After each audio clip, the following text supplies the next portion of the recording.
What up, what up? You back. Ocean's View podcast, #1 podcast in the world.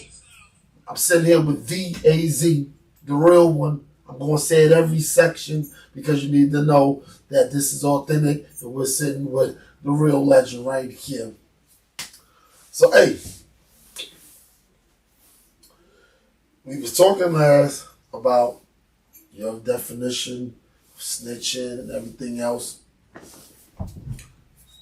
Just jump right into it. When did you start having ideas that Alpo has something to do with Rich? The night it happened. The night it happened, bro. The night it happened, like I said before, he had rolled up on me. Same night we just finished playing ball. I saw him. He came across the street, swung at you, pulled up on me.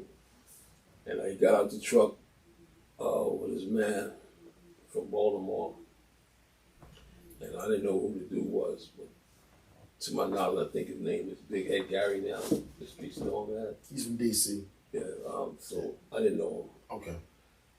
And he got out the truck and he had scratches on his face and shit. And I was like, damn, what the fuck happened to you, huh? He's like, nah, my girl down in D.C., man, had a little fight and shit. I was like, my nigga, them shits is fresh, man. You don't want, your skin must be fucked up. You don't heal easy, you know? He's like, nah. So this dude had drove fast in his car. He's like, yo, let me go. I'll be right back, eh? But did you see Rich? I said, nah. We know Rich don't be out this late. Rich go in the house like 9 o'clock. It's like 1 in the morning and shit. So he jumped in his car. He said, I'll be back. And he went chasing behind the dude. And I went down to the terrace where I lived at. And I was about to get out the car to go upstairs. And he pulled up across the street with the dude again. He was like, yo, hey, come here for a minute. Then my other man pulled up. And my other man like, yo, hey, come here. Yo, hold on, Poe. Come here, hey. So my man was like, yo, hey, don't go over there by that nigga, man. Something ain't right. I seen that nigga like laying. I was like, word. I said, hold on, Poe, I'll be right back. And I went upstairs, you know. When I came back downstairs, correct, because I ain't know what the fuck was going on. When I came back downstairs, he wasn't there. And I had this girl with me. We got in the car, and we about to go to the house. She's like, let me stop at one of these fast food joints to get some food before we go in. And my beeper, we had beepers back then. My beeper went off 911 with my mother calling me. So I jumped out the car while she was in the drive-thru, and I went to the phone. And I called, and my mother was like, you heard they found Pat's brother dead, right? And I was like, damn, that's fucked up, man.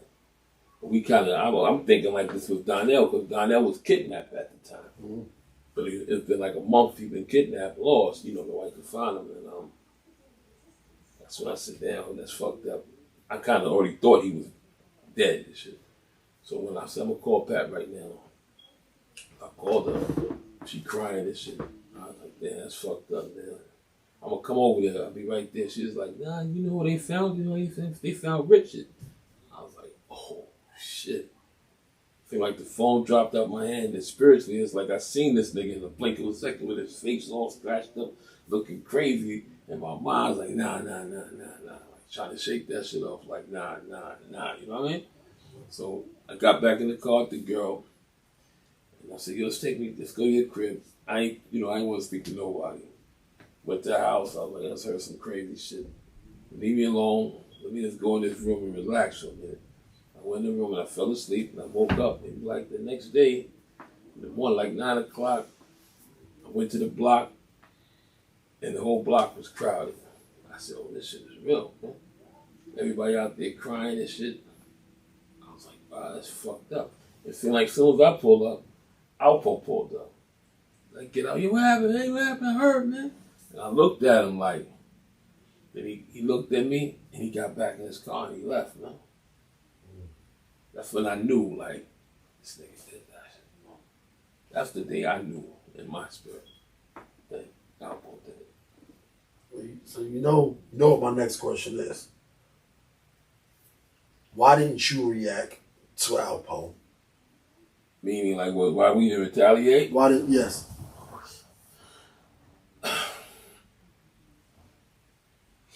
I didn't know factually that it happened, and being honest,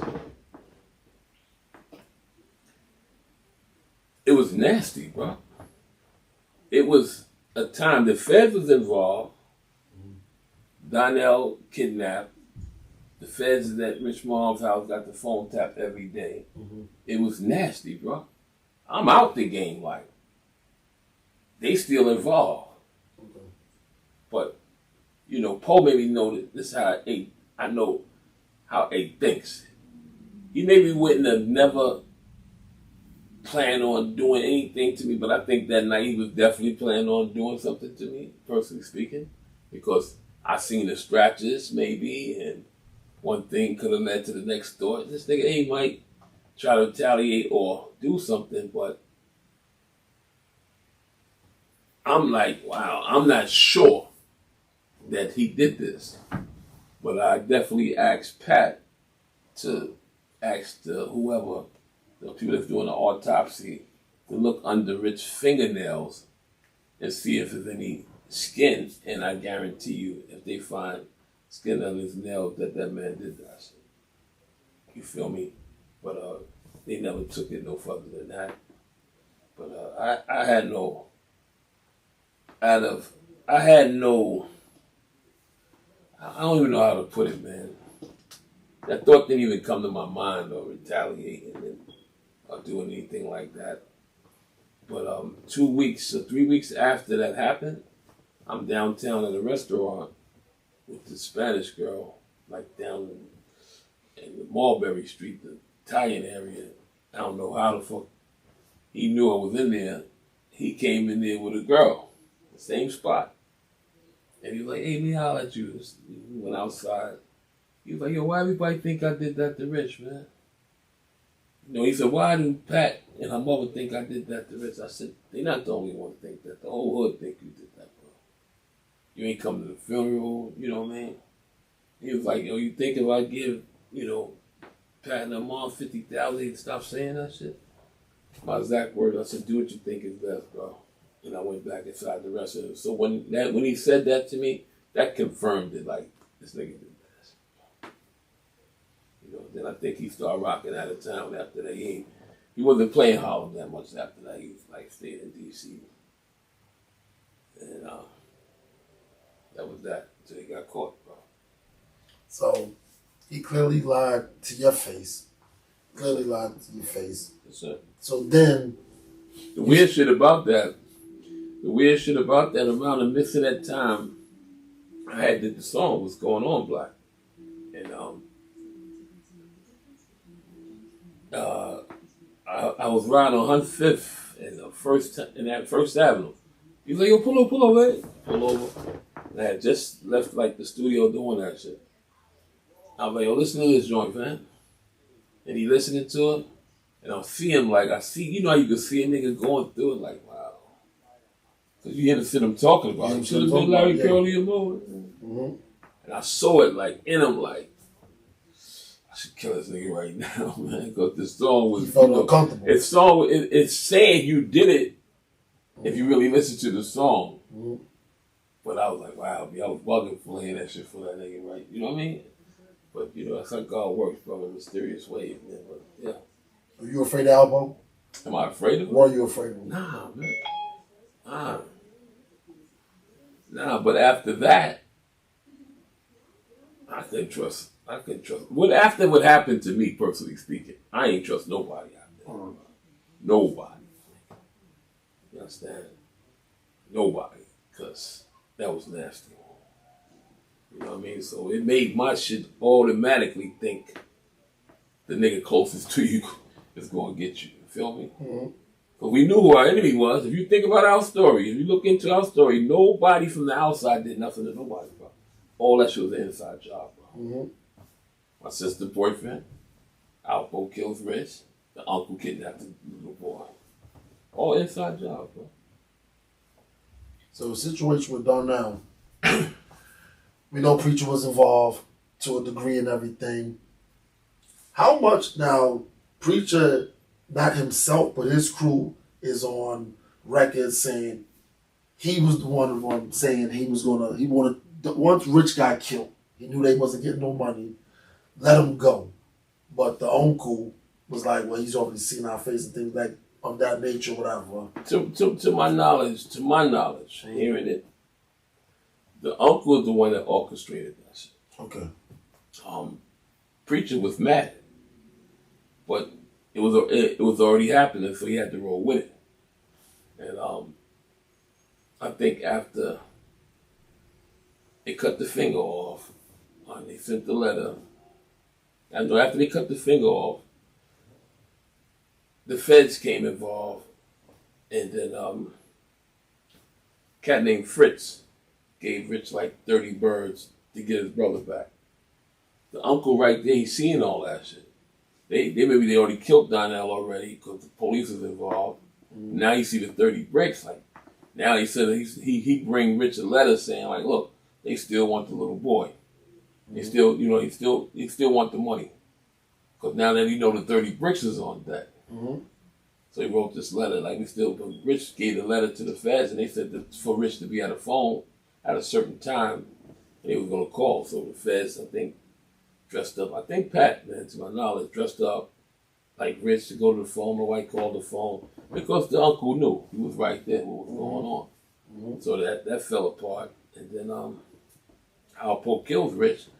According to what I hear, Rich gave Alpo the 30 birds to get off in D.C. You understand? And Alpo took the opportunity. Like, they going to think that whoever kidnapped the boy did that to Rich. Mm-hmm. And I get off with the 30 joints. That's how I see it. Mm-hmm. You know what I mean? And that's what happened, bro. So now, Alpo kills Rich and places his body up in Orchard Beach. The kidnappers maybe say, you know what? Wherever they put Donnell's body at, let's place his body at in the same place where they found Rich's body at. So whoever they catch first is going to be caught on both of these bodies. Mm-hmm. But to my knowledge, when they round up preaching his whole crew, I heard preacher told on everybody, and he told them that they didn't have nothing to do with Rich. And when they called Alpo, Alpo had to tell on every situation to get out of his situation. He told them he did that to Rich, so the case that they caught both of them are basically putting them in a position where they had to tell on themselves. You know what I mean? Did you ever forgive Alpo? Did I ever forgive Alpo? Let me share this with you. Alpo got out, right? Mm-hmm. And remember the documentary, that little thing leaked on the internet? Yeah, when he took Troy Reed, shout out. Showed him. After that, my man seen Alpo in a restaurant, not in a restaurant, in a supermarket somewhere. And he ran into Alpo, and Alpo was like, yo, where A at, man? I want to talk to A, man. I ain't speak to A. Just I've been home, blah, blah, blah. He'd been home maybe like 4 or 5 years prior to that. You feel me? So he put him on the phone with me. And he was like, who this? I said, who this? I said, oh shit, Alpo. Yo, we gotta talk, man. We gotta talk, man. I said, yo, man, tell Sherm to give you my number and we'll get up. A couple of weeks go by. I ain't want to, I blocked it. I ain't want to talk to him, being honest. And he ran into him again. He said, yo, man, what happened, man? Blah, blah. I said, listen, you know what? Sunday, bro, let's meet at Houston's restaurant in Jersey. Early, when nobody's around this shit. He said, all right. That Sunday, me and him sat down, we broke bread. We asked each other, I asked him some questions that I needed to know. And one of the questions was you going to, that night that you did that to Rich, was you going to kill me? Nah, hey man, you put me on, man. I would never do no shit like you. If it wasn't for you, it would be me. But in my spirit, like, I knew he was lying. You can say this now, but in that moment, what did you come back for? You understand? For what? What, you was going to tell me you did that to Rich? You feel me? So, did I forgive him? I forgave the niggas that shot me, bro. The niggas that did that to me. Mm-hmm. Spiritually, because I met God, bro. I met God, and I feel like everybody that was involved in our generation in the game, I felt that he knew I was like the anchor to that shit. And he had me shot first. To come back and tell them, yo, God is real, we gotta cut this shit out, bro. And niggas didn't listen. And shit got nastier. Niggas get kidnapped, everybody killing each other. God said, okay, you mind your business. Write the movie. And that's when I wrote Trap, bro. To show the world, look what happened to us. Not for bragging rights. Like we was getting money, we was them niggas, I had the car. No. It was to show niggas like, look, bro, look what the fuck happened to us, bro. And if they would have did it scene for scene, word for word, and start a movement after that, like have us going to the school to speak to the kids and this and that, I don't think it would have became what it is today. Like we got hypnotized by Scarface and they got hypnotized by Paid in Full. And we living in this right now, bro. But if they'd have let that rock and let the real voices speak to the youth that was involved with that shit, put a budget behind that shit, it wouldn't be what it is today, bro. That's from my heart, from spiritually. That's what I get when I look at this shit for what it is. You feel me? So Trap is what the route you wanted to go. Yes, sir. But 3 hours long, according to what they say, and I understand that, but if they would have just, did it, and it's still available to do. But will they do it? They should. But the question is, why not? But that's another topic for another day. Yep. But we gonna come back in a second with some Q&A, some rapid fire joints. My man AZ, wrap this thing up. Ocean's View podcast. Be right back. Ocean's View podcast. We sitting here with the real AZ. And he's gave us one of the best interviews that we've had. And this is monumental. But it's just so much that I still have to ask. So we gonna go through it. What is your issue with Gangsta Lou? I ain't got no issue with Gangsta Lou, man. I know Lou. I know him inside out, man. And, it's just, you grow apart from people. And my sister just passed away this year, January the 26th, and it's the last time I seen Lou. He came to my sister's funeral. And we cried together. You feel me? I hear what's going on in the podcasts and all that, but I don't take that shit to the heart because I know him, bro. It was never an issue, and it's never gonna be an issue, not for me. So I can't, nigga going through his feelings. That's his business, man. It's like who I am is who I am always, bro. I don't go through emotions, bro. You feel me? And I'm not trying to be disrespectful to him, but like I said, when I see him, he see me, it's always greeted with respect and honor, man. So I don't know what that other should be about. I don't have no issue with him. Shout out to Gangsta Lou, Whip Wop, my man for life. Mm-hmm. All right. If you could do it all over again, would you? Nope. I will work in the cleanest and whatever happens from that point on, bro. Because I really feel in my hearts, man. If I don't leave the cleanest, none of this should happen, bro. None of this shit would happen. So cleanest spiraled everything. It wouldn't be no. I don't even want to say it, man, but I don't even think it would be a bad boy, a rough rider, a Rockefeller, because all that shit came from us, bro. All that energy's transpired from us, bro. Mm-hmm. Facts, man.